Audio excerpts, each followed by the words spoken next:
साहित्याच्या प्रांतामध्ये प्रतिभेची पाटीलकी करणारे विश्वास पाटील यांची साहित्य संमेलनाच्या अध्यक्षपदी सातारा या ठिकाणी होणाऱ्या 99 साहित्य संमेलनाच्या अध्यक्षपदी निवड झाल्यानिमित्त महाराष्ट्र साहित्य परिषदेतर्फे डॉक्टर रावसाहेब कसबे यांच्या हस्ते श्री विश्वास पाटील यांचा सत्कार करण्यात आला। त्यावेळी अनेकांनी आपले मनोगत व्यक्त केले। त्याचा हा भाग आपल्यासाठी।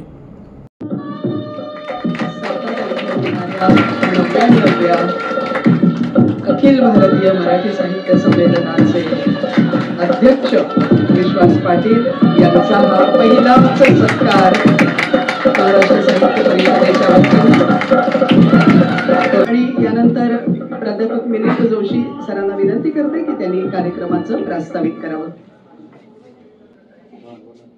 महाराष्ट्र साहित्य परिषद आणि अखिल भारतीय मराठी साहित्य महामंडळ या दोन संस्थांच्या वतीने आज सातारा इथं होणाऱ्या 99व्या अखिल भारतीय मराठी साहित्य संमेलनाचे नियोजित अध्यक्ष माननीय विश्वास पाटील यांच्या सत्कारासाठी आपण जमलेलो आहोत। गेली 10 वर्ष आमची खंबीरपणे पाठराखण करणारे महाराष्ट्रातील ज्येष्ठ विचारवंत डॉक्टर रावसाहेब कसबे यांच्या हस्ते आपण हा सन्मान करतो आहोत। आणि ठाले पाटील यांच्या बाबतीमध्ये म्हणतात, ना 19 ना 20, फक्त डॉक्टर श्रीपाल सबनीस।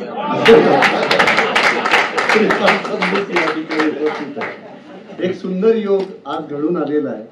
साहित्याच्या प्रांतामध्ये प्रतिभेची पाटीलकी करणारे विश्वास पाटील यांची साहित्य संमेलनाच्या अध्यक्षपदी याचा अतिशय आनंद होतो।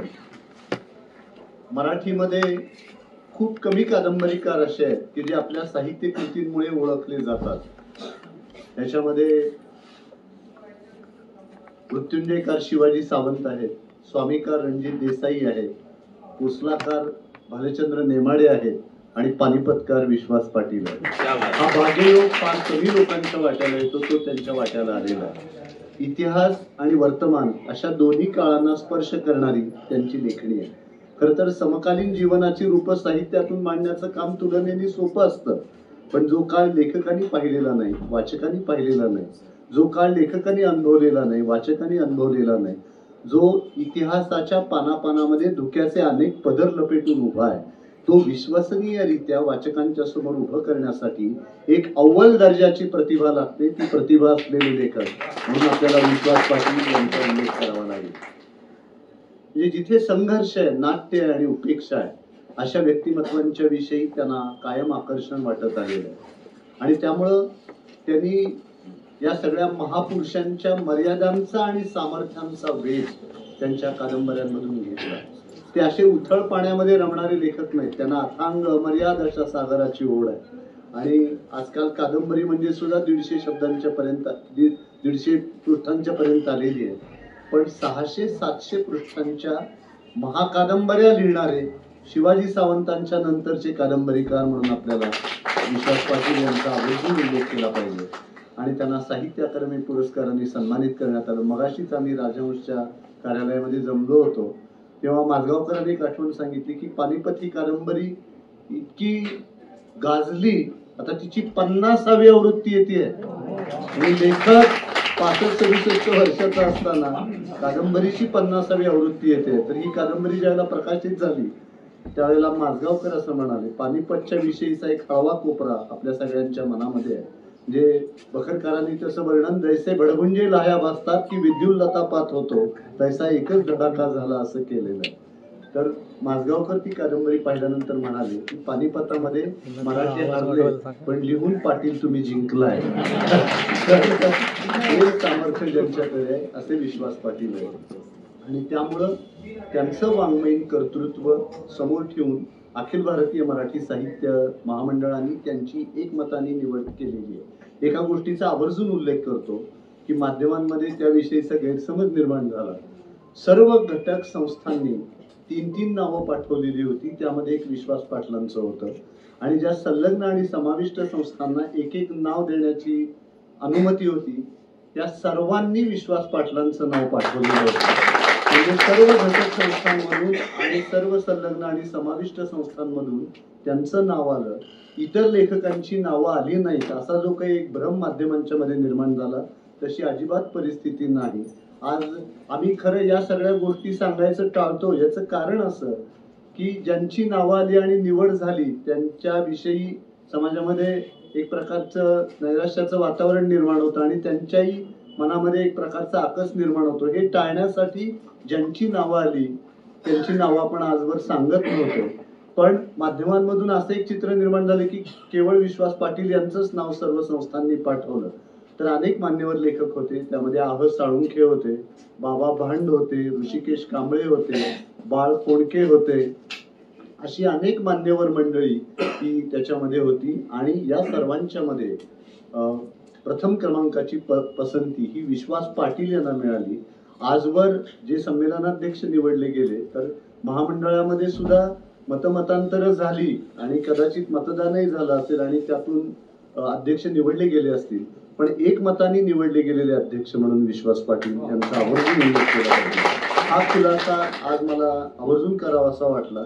याचं कारण त्या प्रकारची वृत्त ही प्रसिद्ध झालेली होती. आणि आवर्जून सांगतो की विद्यमान संमेलनाध्यक्ष देखील एक नाव पाठवतात, ते देखील विश्वास पाटील यांचं होतं. हे गुपित असलं तरी मी या ठिकाणी बोलतो. आणि त्यांची आठवण अशी आहे ताराबाईंची की विश्वास पाटलांना वक्तृत्व स्पर्धेतलं पहिलं पारितोषिक हे ताराबाईंच्या हस्ते मिळालेलं. त्यामुळे बऱ्याच काळानंतर म्हणजे आजवर जे संमेलनाध्यक्ष झाले त्यापैकी कुणाचाही अवमान करण्याचा काही एक भाग याच्यामध्ये नाही. पण गेल्या काही वर्षामध्ये संमेलनाला चालते बोलते फिरते अध्यक्ष असले पाहिजेत अशी अपेक्षा व्यक्त केली जात होती. आम्ही पळते अध्यक्ष दिलेले आहेत हे या ठिकाणी आवर्जून सांगतो. आणि महामंडळ सुद्धा आता पळणारं आहे, त्यामुळं महाराष्ट्राच्या सांस्कृतिक विश्वामध्ये या गोष्टी निश्चित करतील. पण या निमित्ताने एका गोष्टीचं समाजाने चिंतन करण्याची आवश्यकता आहे असं मला वाटतं. ती म्हणजे लेखकाचं प्रातिभ आयुष्य आणि त्याचं व्यावहारिक आयुष्य यांच्यामध्ये सरमिसळ करण्याची मानसिकता आपण बदलणार आहोत की नाही. आणि महामंडळ सारखी संस्था जेव्हा एका चौकटीमध्ये काम करते तेव्हा लेखकाची वाङ्मयीन कारकीर्द हाच तिचा एक निकष असतो. याचं देखील भान समाजाने आणि समाज माध्यमांनी ठेवणं ही खूप गरजेची गोष्ट आहे असं मला वाटतं. संमेलनं येतात, वाद होतात. वाद हे जिवंत लोकशाहीचं लक्षण आहे आणि साहित्य महामंडळ आणि संमेलनाचे अध्यक्ष या वादाला आजवर कधीही घाबरलेले नाही. आणि वादे वादे जायते तत्वबोध असं म्हटलंय. विचार कलहाला घाबरू नका हे तर आगरकरांनी सांगितलेलंच आहे. पण शेवटी मतभेदाचं रूपांतर मनभेदामध्ये, मनभेदाचं रूपांतर व्यक्तिद्वेषामध्ये आणि व्यक्तिद्वेषाचं रूपांतर व्यक्तीच्या सूडामध्ये होऊ नये याची काळजी समाजाने घेण्याची आवश्यकता आहे. आणि त्यामुळं या सगळ्या पार्श्वभूमीवरती आपल्याला नेहमी असं म्हटलं जातं की अखिल भारतीय मराठी साहित्य संमेलन हे मूढभरांचं आहे, त्याच्याकडे येणारा रसिकांचा प्रतिसाद हा कमी आहे. पण साहित्य संमेलनाच्या अध्यक्षांच्या निवडीपासून त्यांनी व्यक्त केलेल्या विचारांच्या बाबत समाजातल्या सर्वांना त्याविषयी मतप्रदर्शन करावं असं वाटतं. ही गोष्ट मला खूप महत्वाची वाटते. याचं कारण समाजाची या अखिल भारतीय मराठी साहित्य संमेलनामध्ये किती गुंतवणूक आहे, भावनिक दृष्ट्या हा समाज या संमेलनामध्ये किती गुंतलेला आहे आपल्या लक्षामध्ये येईल. त्यामुळे साहित्य संमेलनाचे अध्यक्ष हे मराठी समाजाचं वैचारिक नेतृत्व करतात असं आपल्याकडे म्हटलं जातं.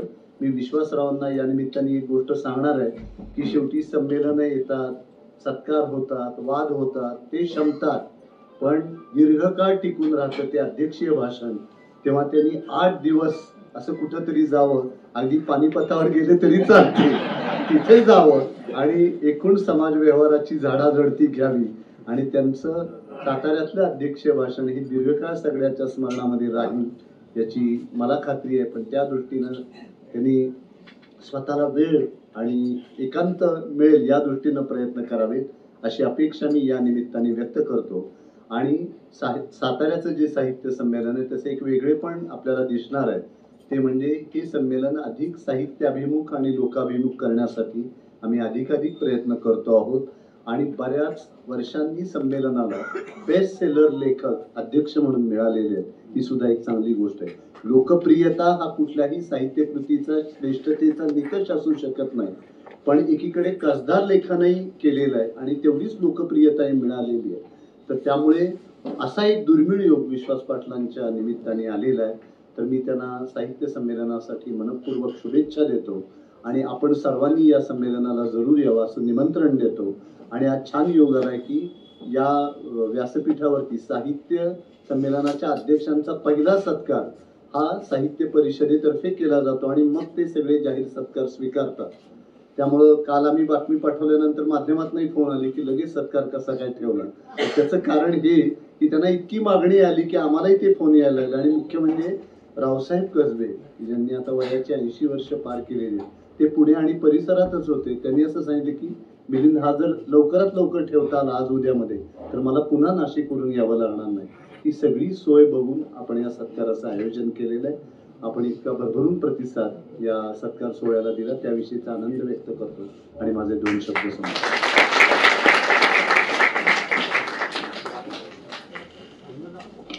खरंच आहे, कसदार लेखन आणि लोकप्रियता असा दुर्मिळ योग विश्वास पाटील सरांच्या बाबतीमध्ये झालेला आहे. अगदी अचूक आणि नेमकं बोलण्यामध्ये मिलिंद जोशी सरांची प्रसिद्धीच आहे. त्याचं प्रत्यंतर आत्ता देखील आपल्याला आलं असेल. यानंतर मी आमच्या प्रमुख कार्यवाह सुनीता राजे पवार यांना विनंती करते की त्यांनी त्यांचं मनोगत मांडावं. मनोगत नाही मांडणार आहे, सरांचा परिचय करून देणार आहे. व्यासपीठावरील सर्व मान्यवर आणि माझ्यासमोर असलेले अनेक मान्यवर, म्हणजे नावं घेण्याचं टाळते कारण इतके जण समोर दिसत आहेत की नाव राहण्याची शक्यता जास्त आहे. हा साहित्य संमेलनाचा राष्ट्रीय किंवा वार्षिक उत्सव ज्याला आपण म्हणतो आणि तो दरवर्षी येतो, पण तरीही आपण कधी कंटाळत नाही मराठी माणसं. आपण वाट बघत असतो की या वर्षीचा अध्यक्ष कोण, या वर्षीचं संमेलन कुठं होणार आहे, हे अगदी आत्मीयतेने आणि आतुरतेने वाट बघत असतो. ज्यावेळी संमेलन जवळ येतं, अध्यक्षांची निवड होते, त्यावेळी सुद्धा ह्या चर्चा होणं अगदी स्वाभाविक गोष्ट आहे. आज विश्वास पाटील सर व्यासपीठावर आहेत आणि त्यांची नुकतीच परवाच निवड झाली आहे. इतके लोकप्रिय लेखक, म्हणजे मला सर परवापासून 2 गोष्टी सतत आठवत होत्या. सातारा ग्रंथ महोत्सव होता आणि संभाजी कादंबरी सरांची आलेली होती आणि नेमकी पहिल्याच दिवशी संपूर्ण आवृत्ती संपली आणि अखिलचे वडील होते सुनील मेहता आणि सगळेजण त्यांच्याकडे धावत होते की संभाजी आली पाहिजे, संभाजी मिळाली पाहिजे लोकांना. आणि मग दुसऱ्या दिवशी 5 वाजता ती कादंबरी आली आणि त्यांनी अक्षरशः हाका मारल्या, संभाजी आली आहे, कुणाला घेऊन जा म्हणे सगळ्यांना. आणि मग सगळेजण तिथल्या स्टॉल धारक धावत गेले आणि प्रत्येकाने आपापल्या प्रती ताब्यात घेतल्या. आणि तीच राजहंस प्रकाशनच्या पाणीपतची सुद्धा गोष्ट आहे. ठाण्याला जेव्हा त्यांनी जनावृत्ती जाहीर केली त्यावेळी हजारो प्रतींची विक्री झाली. अलीकडच्या काळामध्ये आम्ही जसं म्हणतो की इतक्या प्रमाणात कादंबरीची विक्री होत नाही, कारण कादंबरी 1000 पानाची 500 पानाची ही वाचणं हे लोकांसाठी फार दिव्य वाटतं. पण इतिहासाचा पट मांडणारे आणि वर्तमानाचा पण वेध घेणारे असे विश्वास पाटील, त्यांना अध्यक्षपद मिळालेलं आहे. आणि सर म्हणाले तसं खरोखरच इतिहास लिहिणं फार अवघड गोष्ट आहे, कारण सत्यतेच्या जवळ जाणं, सत्यता तर काही आपण तिथे हजर नाही त्यामुळे सांगू शकत नाही, पण अगदी सत्यतेच्या जवळ जाऊन तो सगळा पट मांडणं ही अवघड गोष्ट असते. पण ग्रामीण भवताल, शहरी भवताल दोन्ही त्यांनी खूप जवळून पाहिलंय. कोल्हापूर जिल्ह्यातल्या नेरले हे त्यांचं छोटंसं गाव, शेतकरी कुटुंबात त्यांचा जन्म झाला आणि राज्यसेवेच्या माध्यमातून ते शासकीय सेवेत गेले. खूप लोकांशी संपर्क आला, म्हणजे लोकांत काय असतो तो खरं पाटील सरांच्याकडे बघितल्यानंतर बघायला पाहिजे, कारण त्यांना जिथे जाईल तिथे गराडा घालतात लोक. म्हणजे ते कुठेही आजही ते सेवेत नसले तरी तितकेच लोक त्यांना भेटतात, ते त्यांच्या कादंबरीच्या माध्यमातून. आणि असे आज कादंबरीकार आपल्याला मिळालेले आहेत. त्यांच्या ऐतिहासिक कादंबऱ्या, त्यांची मी नावं वाचून दाखवते कारण आज थोडंसं त्यांच्याबद्दल आपल्याला माहीत असणं अगदीच गरजेचं आहे. पाणीपत, आता मी ज्याचा उल्लेख केला, संभाजी, महानायक, महासम्राट, त्याचे 2 खंड प्रकाशित झालेले आहेत, झंझावात आणि रणखैंदळ. नाटक आहे त्यांचं पाणीपतचे रणांगण. आणि बाकीच्या सामाजिक आणि राजकीय ज्या कादंबऱ्या आहेत त्यात लस्ट फॉर लालबाग, पांगिरा, नागकेशर, दुडिया आणि आता नुकतीच आलेली ग्रेट कांचना सर्कस, जिच्यामध्ये प्राणी आणि मानव यांचं इतकं नातं सुंदर असं अधोरेखित केलेलं आहे. ती खरोखरच म्हणजे हा विषय आपल्या सगळ्यांच्याकडून मागे पडलेला होता की एक काळ होता की आपण सर्कशीसाठी खूप अट्टहास करायचो सगळं आपल्या एका वयामध्ये, की आपल्याला सर्कस फार हवीशी वाटायची. पण ज्यावेळी प्राणी हद्दपार झाले सर्कशीतून त्यावेळी मात्र सर्कशीकडे लोकांचा बघण्याचा दृष्टिकोनच बदलला, कारण ती मजाच राहिली नव्हती. हत्ती वाघ जे आपल्याला कधीच बघायला मिळत नव्हते ते सर्कशीच्या माध्यमातून आपल्याला बघायला मिळाले. आणि त्याच्यावर त्यांनी इतकी सुंदर, म्हणजे मी अगदी आवर्जून ते पुस्तक वाचलं, कारण आता नुकतंच त्याचं पुण्यनगरीमध्ये त्याचं प्रकाशन झालं होतं आणि फार सुंदर अशी ती कादंबरी आहे. झाडाझडतीबद्दल तर आपण स्वतंत्रपणे बोलणारच आहोत. गाभोळलेल्या चंद्रबनात, आंबी, चंद्रमुखी, क्रांती सूर्य, अण्णाभाऊंची दर्दभरी दास्तान, गॉन विथ द विंड, बंदा रुपया यातील सगळ्या कादंबऱ्या जवळपास या वेगवेगळ्या भाषांमध्ये अनुवादित झालेल्या आहेत. म्हणजे हिंदी असेल, इंग्रजी असेल, तमिळ, कन्नड, बंगाली, गुजराती अशा वेगवेगळ्या भाषांमध्ये या कादंबरीचा अनुवाद झालेला आहे. आणि आपल्याला सगळ्यांना माहिती आहे की झाडाझडतीला 1992चा साहित्य अकादमीचा पुरस्कार मिळाला. म्हणजे एक मोठा पट, म्हणजे कादंबरी हा प्रकारच असा आहे की खूप विस्तीर्ण असा पट त्यामध्ये कवेत घेता येतो. खूप वेगवेगळी पात्र, त्यांचे गुणदोष हे सगळे त्या माध्यमातून उभे करता येतात. झाडाझडती ही केवळ काल्पनिक कादंबरी नव्हती. धरणग्रस्त ज्यावेळी पुनर्वसित होतात त्यावेळी त्यांच्यावर काय परिस्थिती येते, आपली मुळं सोडायची आणि नवीन ठिकाणी जायचं, नवे स्वीकारत नाहीत, जुनं सोडता येत नाही, अशा एका पटलावरची ही कादंबरी. आणि हिला साहित्य अकादमीचा पुरस्कार मिळाला. इंदिरा गोस्वामी साहित्य राष्ट्रीय पुरस्कार आसामचा हा झाडाझडती आणि नागकेशर या कादंबरीला मिळाला, जो यापूर्वी फक्त महाश्वेता देवी आणि भैरप्पा यांना मिळालेला होता. नाथ माधव पुरस्कार पांगिराला मिळाला. प्रियदर्शनी पुरस्कार पाणीपतला मिळाला. भारतीय भाषा परिषद पाणीपत, महाराष्ट्र साहित्य परिषदेचा पुरस्कारही पाणीपत आणि चंद्रमुखी या 2 कादंबऱ्यांना मिळाला. विखे पाटील पुरस्कार आणि राज्य शासनाचे सर्वोत्तम कादंबरीचे पुरस्कार पांगीर आणि महानायकला मिळाले. सर्वोत्तम मराठी लेखकाचा अमेरिकेतील लापसेटवार पुरस्कारही त्यांना मिळालेला आहे. आणि नाटकासाठी जयवंत दळवी पुरस्कार शासनाचा पाणीपतचे रणांगण याला मिळालेला आहे. असे बहुआयामी लेखक आणि प्रसिद्ध लोकप्रिय लेखक ज्यांना आपण म्हणूया, त्या विश्वास पाटलांच्या बद्दल 2 शब्द बोलण्याची संधी मला इथं मिळाली. खरं म्हणजे प्रसिद्ध असणं हे वेगळं आणि लोकप्रिय असणं, लोकांनी तुम्हाला तुमच्या मनात स्थान देणं आणि ते साहित्याच्या माध्यमातून, ही सगळ्यात महत्त्वाची गोष्ट असते. मी त्यांचं मनपूर्वक साहित्य परिषदेच्या वतीनं, महामंडळाच्या वतीनं अभिनंदन करते. धन्यवाद.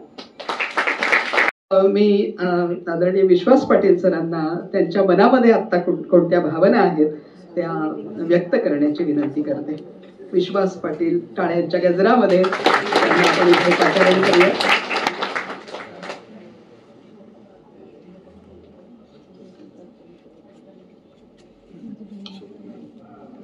या ठिकाणी या सोहळ्याच्या निमित्तानं अध्यक्षस्थानी असणारे आणि जीवनामध्ये आणि साहित्यामध्ये मला वाचवणारे आणि नाचवणारे आदरणीय रावसाहेबजी, त्याच्यानंतर दुसरे आमचे सर. मन भरून आलाय बंधू तुमच्या समोर भाषण करताना. एका साहित्यिक कार्यक्रमामध्ये विया बुवा आणि मी होतो. विया बुवा म्हणाला, अरे गाव बिघडवायचं असेल तर तिथं पाटील का लागतो, सोसायटी असो, ग्रामपंचायत बिघडवायची असेल, तमाशाला जायचं असेल, त्या ठिकाणी पाटील का असतो. मी त्यांना म्हटलो की बुवा साहेब, तुम्ही आत्र्यांचा गावगाडा वाचलेला नाही आहे. गावगाडा कसा चालतो, पाटील पुढे चालतो आणि सोबत कुलकर्णी चालतो. आणि त्यामुळे आता सातारच्या साहित्य संमेलनाला अध्यक्ष म्हणून पाटील आहे आणि राबणारे कुलकर्णी आहेत आणि पाठीमाग पाठिंब्याला जोशी आहे. त्यामुळे हा सोहळा अत्यंत चांगल्या पद्धतीनं होईल असं मला वाटतं. सरांच्या शब्दाचा काही लोकांना गैरअर्थ वाटेल की मला वाचवलं कसं वगैरे. तर ज्यावेळेला मी झाडाझडती कादंबरी लिहिली त्यावेळेला मंत्रालयातल्या एका कारकुनाने आणि सरकारकुनाने असा शोध लावला आणि चीफ सेक्रेटरींकडे अशी नोट सादर केली की झाडाझडती या 500 पानाच्या कादंबरीमध्ये एखादं तरी पान असं दाखवावं जे शासनाविरोधी नाही. आणि त्यामुळे अशी भयंकर कादंबरी लिहिणाऱ्या लेखकाला शासकीय सेवेमध्ये कशासाठी ठेवायचं? आणि म्हणून गांभीर्यानं माझ्या सस्पेन्शनचा प्रस्ताव त्या काळात सुरू होता. आणि नेमकं रावसाहेबांनी मला विखे पाटील पुरस्कार दिला झाडाझडतीला, आणि ते थोडस मंदावलं आणि तेवढाच साहित्य अकादमी पुरस्कार त्याच कादंबरीला मिळाला. असं झालं की आमचे कारकून आणि सरकारकून पळण्यापूर्वी 2-3 मिनिस्टर पुढे पळाले. ते म्हणाले आधीच ते पानिपत नेऊन लोकप्रिय झालाय, पुन्हा झाडाझडती, पुन्हा जर त्याला सस्पेंड केला तर याची एवढी हवा वाढेल की आपल्या सुरक्षित मतदारसंघापैकी एखाद्या मतदारसंघाला धोका होईल. वर्ग पाटलाचं आहे. आणि अशा पद्धतीनं माझं सस्पेन्शन साहित्यामुळे टळलं होतं. ते रावसाहेबांना सांगायचं होतं. मित्र, की लेखक हा टिपकागदासारखा असावा लागतो. मला मी नेहमी सांगतो की लेखकाला कुठली जात नसते, कवीला जात नसते. लेखकाला धर्म असतो आणि तो माणुसकीचा धर्म. त्याचा संबंध अश्रूशी असतो, रक्ताशी असतो. पहिली कथा मी कायदा नावाची लिहिली ज्या वेळेला 60च्या दरम्यान भावाची निम्मी प्रॉपर्टी बहिणीला द्यायला पाहिजे हा कायदा आला. माझ्या गावच्या पानवट्यावर समोरच्या गावातली एक मुलगी पाणी भरायला यायची आणि तिचं ते पिचर ज्याला आपण इंग्लिश मध्ये म्हणू, तो मातीचा घडा भरायची, पाणी घडा डोक्यावर घ्यायची आणि नदीतून पुन्हा माझ्या गावाकडे बघायची. आणि माझ्या लक्षात यायचं की तिच्या डोक्यावरचा तो मातीचा माठ पाझरतो आहे आणि तिचे डोळे सुद्धा पाझरत आहेत. ह्या पाझरण्याचं काय कारण आहे?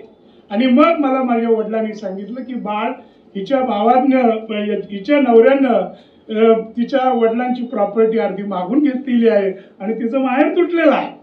आणि म्हणून तो कायदा आला आणि त्यांनी घालमेल झाली.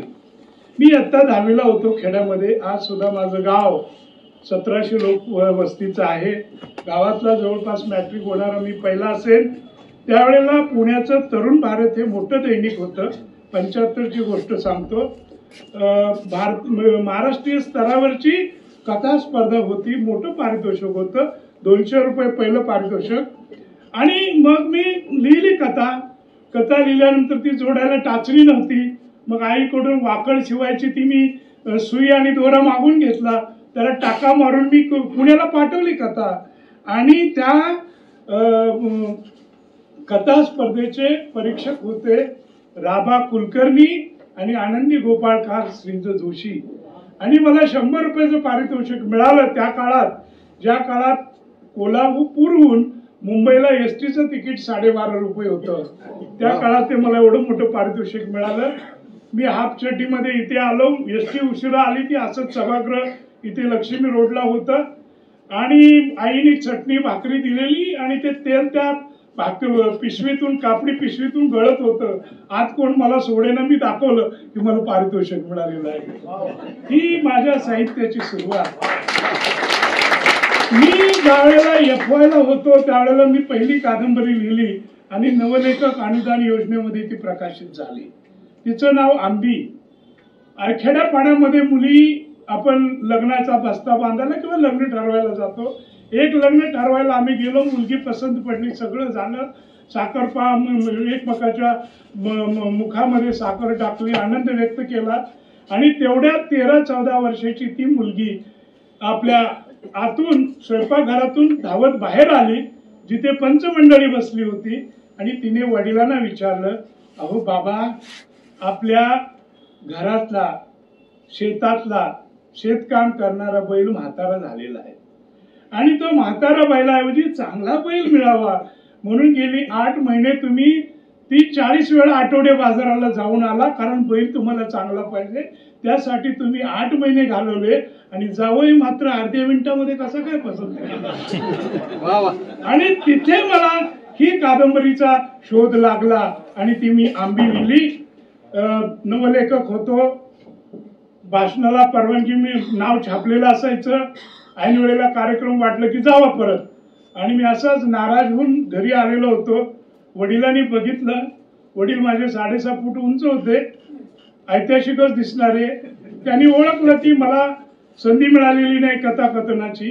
हे हसले आणि म्हणाले, अहो चिरंजीव, भागामध्ये, तालुक्यामध्ये, जिल्ह्यामध्ये पट्टीचा शिकारी व्हावं असं तुम्हाला वाटत असेल तर हातामध्ये गलोर किंवा लगोर घेऊन कुंपणावरच्या चिमण्या टिपण्याऐवजी तुम्ही हिंमत असेल तर एखाद्या वाघाच्या पटात म्हणजे टांगेत पडा आणि वाघ मारायचा प्रयत्न करा. जर वाघ मारताना वाघानं तुम्ही मारलं, वाघाने तुम्हाला मारलं तरी लोक म्हणतील अरे हा पोरगा वाघ मारताना मरण पावला. आणि जर वाघाला तुम्ही मारलं तर इतिहास होऊन जाईल. त्यामुळे काहीतरी चांगलं लिहा. मी कानाला खडा लावला, साहित्य संमेलनाला वगैरे जायचं सोडून दिलं. 5-6 वर्षे रेटून अभ्यास केला आणि त्यातून आली ती पानिपत कादंबरी. आणि त्यामुळे मला परत लोकांना कार्यक्रमाला, लोक माझ्याकडे कार्यक्रम मागायला आले. मला संधी शोधायची गरज पडली नाही. मला असं वाटतं की मी फक्त लेखक, मराठी लेखक म्हणून नव्हे, मी दुसऱ्यांचं वाचणारा आहे. मराठी लेखकांना अलीकडे एक थोडीशी सवय आहे की मराठी लेखक स्वतःच वाचतो, पुन्हा पुन्हा वाचतो. दुसऱ्यांनी वाचावं असं वाटतं आणि दुसऱ्या कुठल्याही लेखकाला तो थोड म्हणत नाही, फक्त स्वतःलाच. मग मी 80च्या दशकात कसा दिसतो, मी आता कसा दिसतो, मग कसा दिसतो वगैरे. 5 तारखेला आता मी नेमका वाराणसीमध्ये होतो आणि तिथे लमी नावाचं गाव आहे वाराणसीमध्येच. ते मुन्शी प्रेमचंद यांचं गाव. तिथल्या लोकांनी मला मुन्शी प्रेमचंदांचं स्मारक बघायला बोलवलेलं होतं. माझं भाषण ठेवलेलं होतं.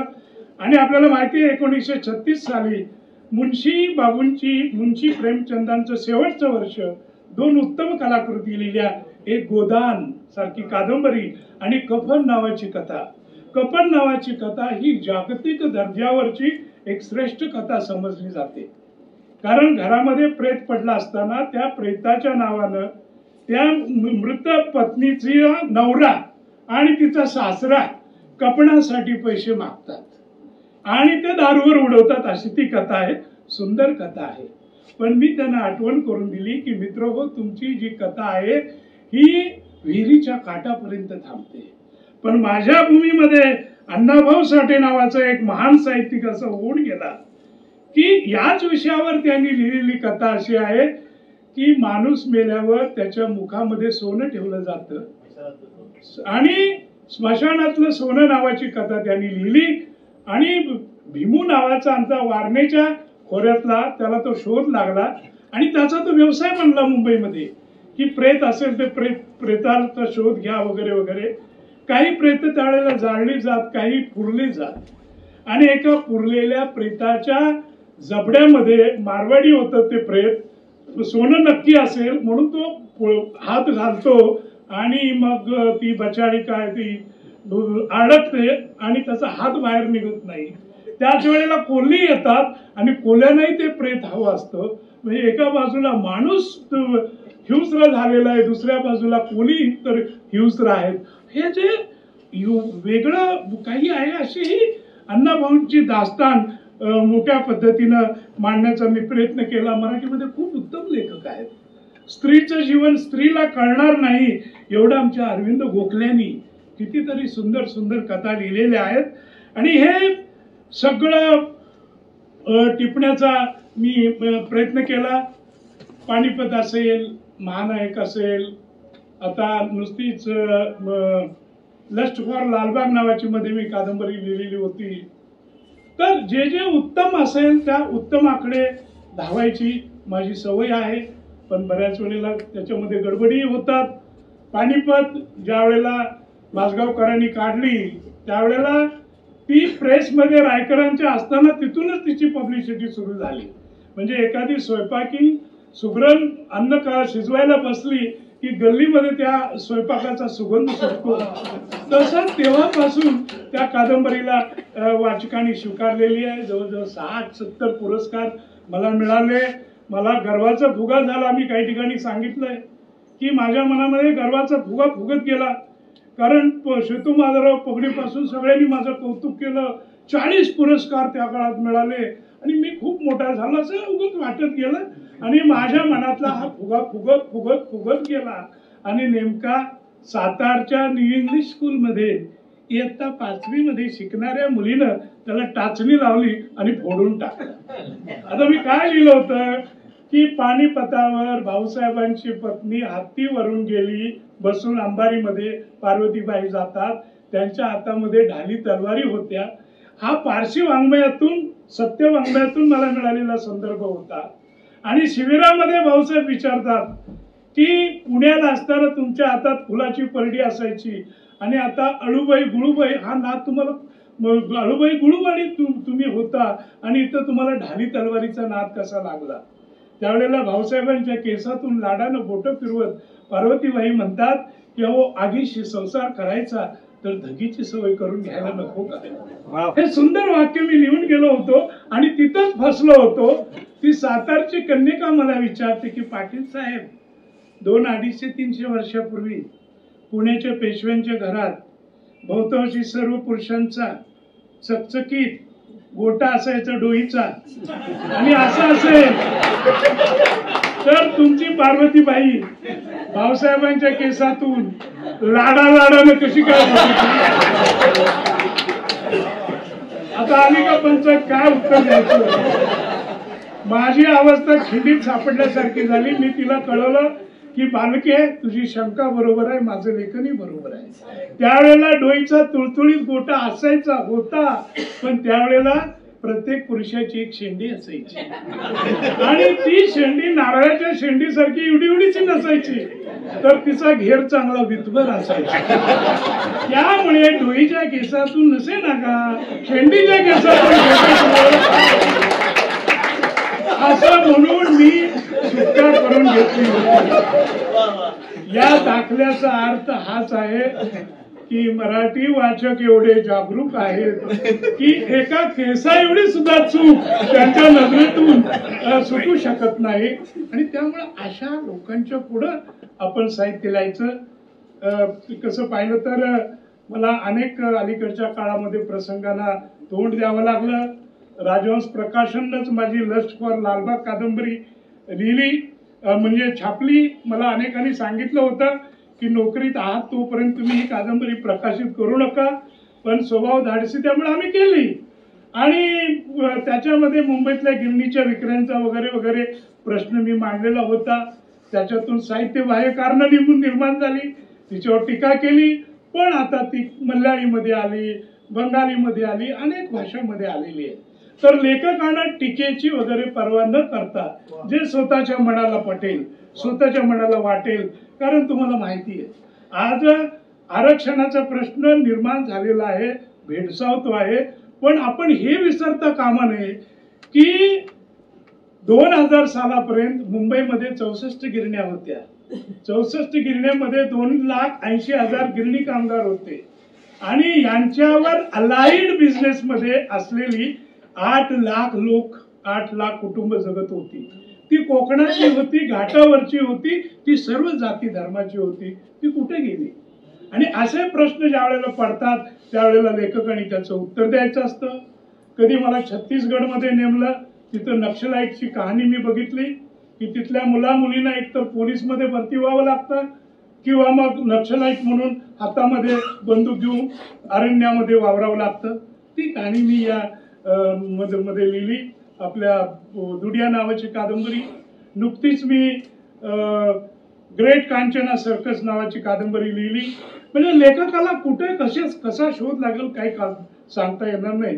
मी सुभाषबाबूंच्या शोधामध्ये गेलो, तिथे बगान नावाच्या गावात मला कळलं की 1941 मध्ये रंगूनवर बॉम्ब हल्ला झाला होता आणि महाराष्ट्रातल्या 2-3 सर्कशी त्यावेळेला तिथे खेळत होत्या आणि त्यांच्यावर बॉम्ब पडले आणि काही सर्कशी 2,500 किलोमीटर चालत आले लोक.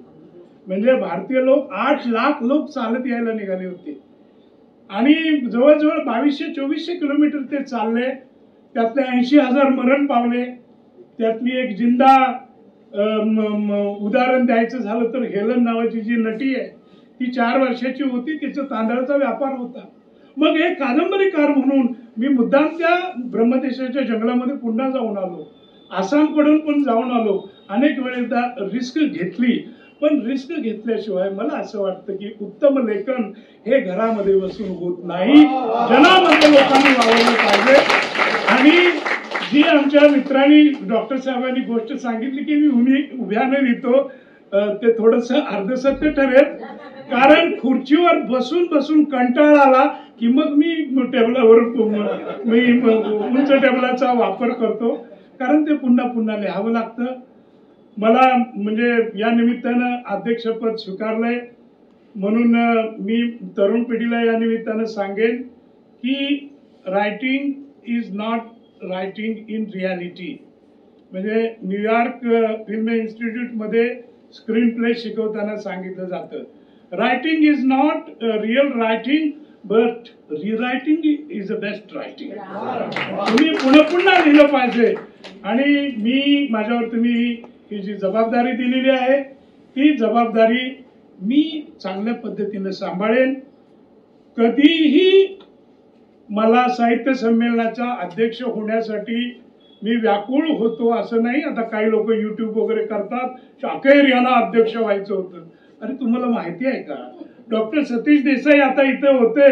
2009 साली पुण्याच्या साहित्य संमेलनाच्या वेळेला सतीश देसाई आणि सगळे कार्यकर्ते आले होते की बाबा तुम्ही अध्यक्ष होता का, तुम्हाला पण माहिती आहे ती गोष्ट, आणि आम्हाला तरुण अध्यक्ष पाहिजे. मी म्हटलं माझं वय लिहायचं आहे, अध्यक्ष होऊन खुर्चीवर बसायचं नाही, मला लिहू द्या. म्हणून त्याच वेळेला मी नकार दिला होता. अध्यक्षपद मिळणं हे थोडस काय आहे, भाग्यात पण असावं लागतं, आणि श्रेष्ठ लेखकांना ते मिळालेलं नाही, याचं मला वाईट वाटतं. मिळालंय ते भाग्यवंत होते. पण सध्या आपण एका मनवंतरातून चाललेलो आहोत. आज आपली भाषा आणि आपले देव सुद्धा सुरक्षित नाहीत. देव म्हणजे मी पर्टिक्युलर देव भोळा आहे, हिंदू धर्म वगैरे बोलतोय असं नाहीये. प्रत्येक देवांची सुद्धा एक संस्कृती असते, त्यांच्याबरोबर त्यांचे वस्त्र, त्यांच्या जत्रा, त्यांचे रीतिरिवाज. आणि माय मराठीवर संकट आलेलं आहे. मी तुम्हाला सांगतो, अरे तुम्ही कुठलाही भारतातला एखादा वरिष्ठ बँक अधिकारी 2-3 वर्षासाठी नोकरी करायला बेंगलोरला जातो, त्यावेळेला त्याचा मुलगा कुठलीही तक्रार न करता कन्नड शिकतो.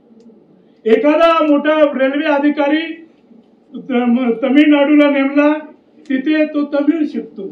बंगालला गेला एखादा काश्मीरी अधिकारी, कुठलीही कुरकुर न करता तो बंगाली शिकतो. फक्त मुंबईमध्ये मात्र मराठी आम्ही शिकणार नाही, असा दुराग्रह कशासाठी? तर मराठीवर तुम्ही प्रेम केलं पाहिजे आणि मराठी भाषा ही वाढली पाहिजे. मराठीला मुंबईमध्ये अनेक वर्षापासून विरोध आहे. आमच्या 1942च्या क्रांतिकारक उषा मेहता, त्या गुजराती समाजातल्या, त्यांनी सुद्धा या आंदोलनाचा एकदा पुढाकार घेतलेला होता. आणि मी त्यांना जाऊन त्यांच्या घरी सांगितलं की तुम्ही कसं काय, तुम्ही इथली जर संस्कृती असेल, भाषा असेल, तर शिकण्यामध्ये वाईट काय आहे? तुमच्या ज्ञानामध्ये उलट वाढ होईल. आणि मला असं वाटतं की अध्यक्ष येतो, पहिल्या 2-3 महिन्यामध्ये सत्कार होतात, नंतर पाहुण्यारावळ्यांच्या भेटीगाठी होतात, पुन्हा नव्या इलेक्शनला तोंड द्यावं लागतं वगैरे वगैरे. मला अशी एक माझी कल्पना आहे की माय मराठीवर आपण तोंड देखलं प्रेम न करता काहीतरी ठाशीव प्रेम करूया. आणि माझ्या डोक्यात अशी कल्पना आहे की जिथे जिथे महाराष्ट्रात बाजाराची गावं आहेत किंवा तालुक्याची मोठी गावं आहेत, त्या तालुक्याच्या मोठ्या गावामध्ये माय मराठी भवन बांधावं. आणि त्या माय मराठी भवन मध्ये लायब्ररी तर असावी.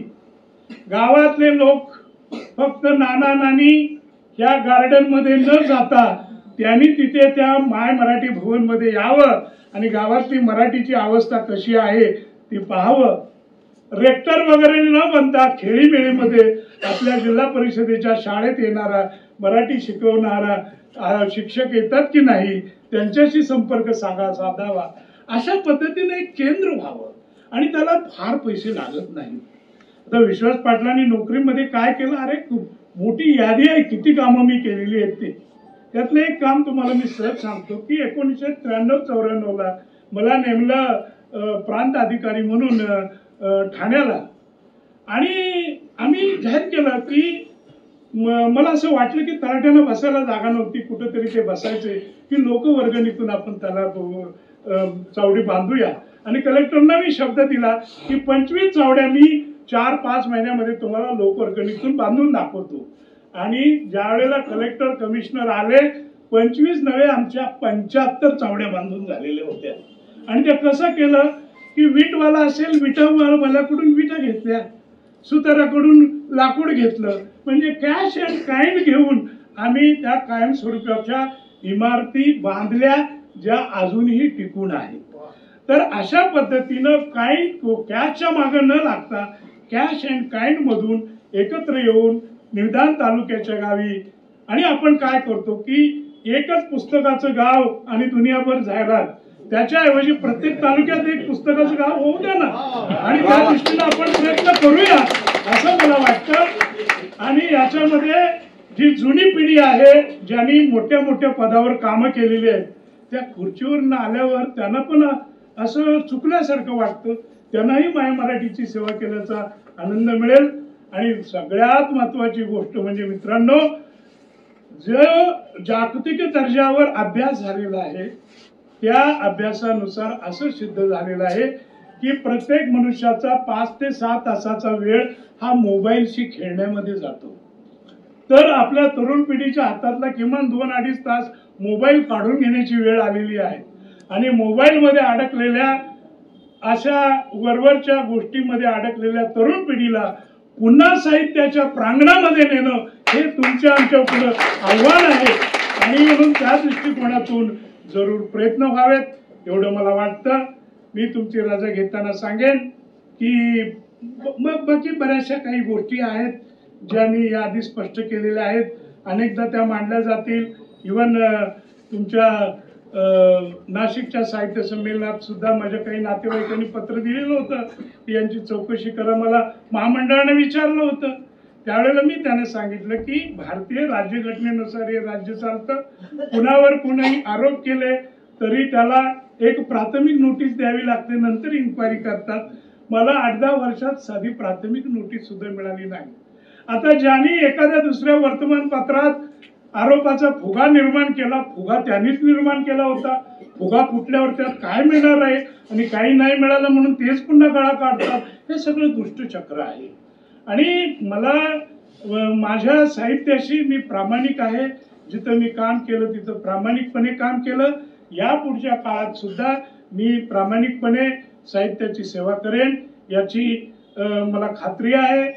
आणि दुसरं असं की आता काल परवा सुद्धा वर्तमानपत्रामध्ये वाङ्मय चौर्याचा आरोप, मला खूप वाईट वाटतं. अरे गेली 45 वर्ष मी लिहितो आहे, अहोरात्र लिहितो आहे. मी लिहिलेल्या पानांची संख्या 10,000 जवळजवळ आहे. अशी व्यक्ती कशाला दुसऱ्याचं चोरेल? आणि तुम्ही माझं टेबल बघू नका, माझी बोटं बघा. ही बोटं जर या हाताची बघितली तर ही वाकडी झालेली आहेत लिहून लिहून. तर मी प्रामाणिकपणे लिहितो आहे. आणि तुम्ही आरोप करताना कुणाचा पान नंबर, कुठली कॅरेक्टर तुम्ही दाखवून द्या. मोगमध्ये बोलून स्कॅन्डल करणं हे काही साहित्याच्या प्रांगणामध्ये बरं आहे असं मला वाटत नाही. पण तरी सुद्धा एवढं माझ्यावर संकट आणून सुद्धा माय मराठीतील वाचक माझ्याबरोबर राहिले, कारण माझ्या शब्दांची धार ही सत्याची धार होती हे त्यांना माहिती होतं. आणि त्यामुळं लोक माझ्या साहित्याच्या पाठीशी उभे राहिले. तुम्ही उभे राहा. शेवटी मी एवढंच सांगेन की असंच एकदा एका तलाट्याला मी सस्पेंड केलं. मी अलिबागला सीओ होतो आणि मला कल्याणच्या कोर्टाची नोटीस आली की विश्वास महिपती पाटील या या या या तारखेला तुम्ही आमच्या समोर या. अरे तलाट्याला सस्पेंड केलं, काही ते आढळ असेल म्हणून आरोप वगैरे असेल होतं. मी वकिलाला पाठवलं. कोर्टाने सांगितलं नाही तुम्ही स्वतः यायला पाहिजे. मी नाही गेलो, मोठा वकील पाठवला. कोर्टाने मला कळवलं की तुम्हाला अटक वॉरंट पाठवण्यात येईल. आता म्हटलं कुठं कोर्टाच्या नादाला लागायचं. मी गेलो, कोर्टाच्या पुढे उभा राहिलो. तर चौकशीचा कटडा होता. मला विचारलं विश्वास महिपती पाटील तुमचंच नाव? मी म्हटलं हो. या काळात तुम्ही ठाण्याला प्रांत होता, हो. ही सही तुमची आहे, हो. या तलाट्याला सस्पेंड केलं, हो. बरं, आता कुठली कादंबरी लिहिताय? पुढचा प्रश्न. आणि मग माझ्या लक्षात आलं, मी चौकशीच्या पिंजऱ्यातून खाली उतरायला लागलो. तो तिथला शिपाई हळूच म्हणाला, पाटील साहेब गडबड करू नका, न्यायमूर्तींनी आपल्या बरोबर तुमचाही डबा आणलेला आहे आणि दुपारचं भोजन ते तुमच्या बरोबर घेणार आहे. दुपारी जेवताना न्यायमूर्तींनी सांगितलं की मी वराडातला आहे आणि माझी बदली झाल्यावर इकडे यायला मला मिळेल असं वाटत नाही. तुमची सही बघितली, शंका आली. आमचे झाडाझडतीवाले आणि पानिपतवाले पाटील तुम्हीच आहात का, तुम्हीच आहे याची खात्री मला झाली. म्हणून माझ्या अधिकाराचा थोडा वापर केला. त्याबद्दल मी दिलगिरी व्यक्त करतो. पण मला माझ्या आवडत्या लेखकाला भेटायचं होतं. मला असं वाटतं की ज्या भूमीमध्ये वाचकांनी मला न्याय दिलेला आहेच, पण मी काय लिहितो आहे, काय करणार आहे, म्हणून न्यायदेवता सुद्धा जर माझ्या शब्दांकडे लक्ष देत असेल तर मला या पुढच्या काळात याहून सुंदर लिहावं लागेल आणि लिहिण्याचा जरूर प्रयत्न करेन. आणि तुम्ही एवढा मोठा प्रचंड मान एक मतानं, म्हणजे साहित्य संमेलन हे वादाचं असताना तुम्ही मला निर्विवादपणे निवडलं, त्याबद्दल मानाचा मुजरा करतो आणि आपली रजा.